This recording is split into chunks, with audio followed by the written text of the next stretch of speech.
Where to?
Hey, hold it!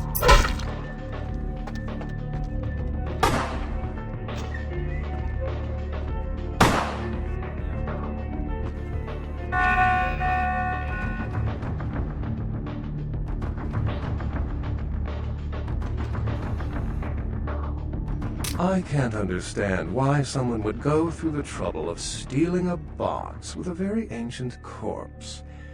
This city's not that dull. I'm an archaeologist, so I thought I'd indulge in a quick study of this Ankaran sarcophagus everyone's so riled up about. My guess, from what I've read about it, is that it's a mummified Mesopotamian king. I needed confirmation. Since it's missing, I'm inclined to believe it was stolen, or intentionally misplaced, if you like. Clearly, though, it's not here.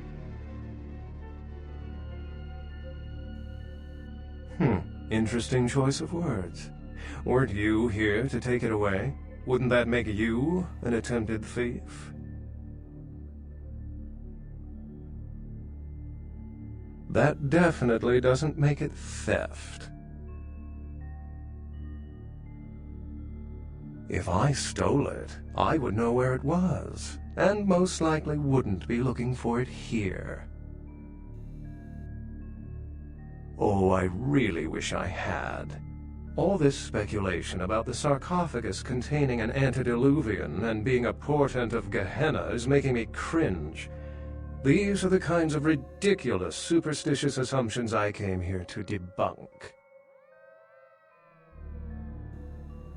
Armageddon, doomsday, the end of all kindred. It's a common facet of most mythologies. Fear that the world will end. Many believe Cain and the antediluvians will return to consume or destroy all kindred. I wholeheartedly disagree. No one I know has ever met one, but each of the clans and their bloodlines supposedly trace their origin to an original vampire, an antediluvian. Some swear these grandsires still exist into the present, but then kindred and kind believe a lot of strange things. Cain is the biblical first kindred and founder of the mythological first city, Enoch, a place where kindred and kind coexisted. I believe Cain's a figure concocted to personify the transition from nomadic society to agrarian society. That myth, like most, has been twisted by time. Thin bloods rarely exhibit features or powers of their clan, and many can't embrace. Some are even rumored to have reproduced. Many kindred are terrified that their weak blood heralds the dissipation of every bloodline. Somewhat of an ignorant reactionary response, don't you think? What prophecy doesn't have vague apocryphal signs? Let's see. The usual ones cited are the appearance of thin bloods, Cain sightings, doom, gloom, that route. As I said, many cultures have the fear of some form of apocalypse. Kindred believed in these stories when they were human, and naturally carried them over into kindred myth. But it doesn't take a supernatural act to cause widespread destruction. Humans and kindred are just as capable of managing their own destruction as a deity. A self-realized Gehenna warrants more vigilance than a god-induced one, don't you agree? Such is my argument, which so frequently falls on deaf ears. Thin bloods, they're a fascination of mine. They are considered a weaker, more human-like kindred, hence the name, Thin Blood. But they are sired same as any of us. I've heard a large concentration of them live in this city. They're one of the reasons I'm in Los Angeles. Oh, don't let me interrupt your progress, if indeed you've made some. My reason for being here is probably being bid on as we speak. Someone is certainly going to be surprised when they find out they've just paid a kingly sum for a desiccated old corpse.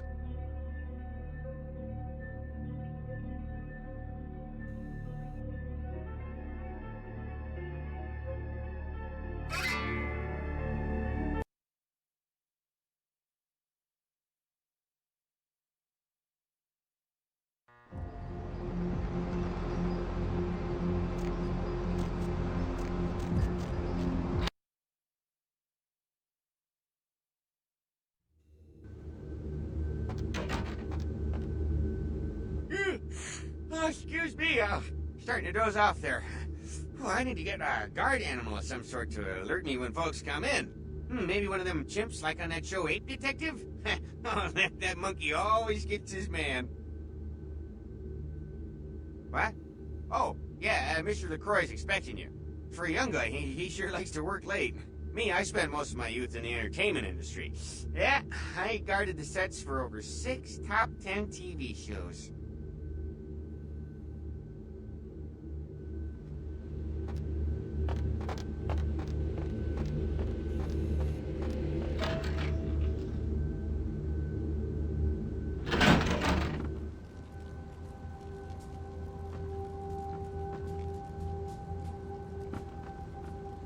The folly of leadership is knowing that no matter what you do, behind your back there's hundreds, certain that their own solution is the sounder one, and that your decision was the byproduct of a whimsical dart toss. I pronounce the blast sentence, and I soak the critical fallout. I make the decisions no one else will. Leadership. I wear the albatross and a bullseye.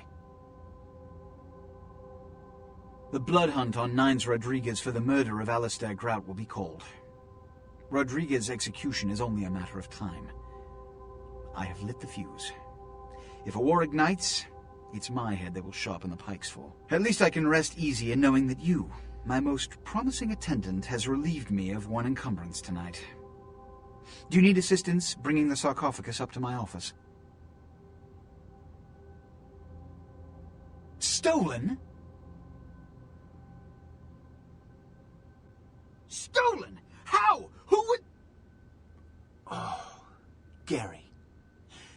Gary, you treasonous maggot. I should have anticipated your treachery, sewer rat. The Nosferatu Primogen. The Nosferatu were responsible for finding out where the sarcophagus was taken after the Dane, and for getting keys to the museum.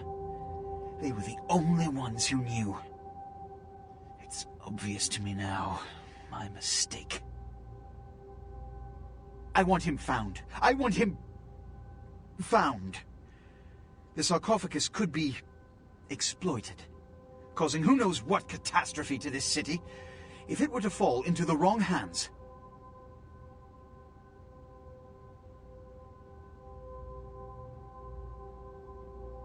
The Nosferatu lurk in the filth below the streets of Hollywood, but not even I know just where they hide. Hollywood is unfortunately lacking in any Camarilla loyalties. Hollywood's Baron is an anarch named Isaac. Isaac's more civil than the anarchs downtown, but nonetheless he wears his mistrust of me on his sleeve. He may know how to contact the Nosferatu.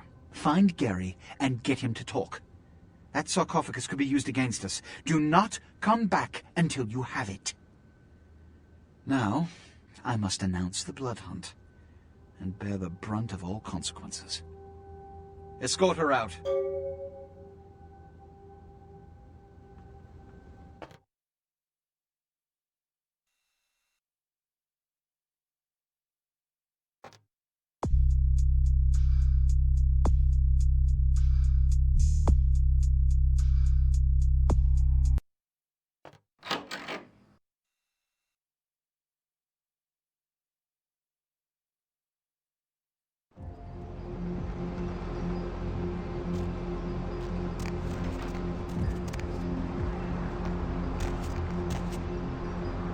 Where to?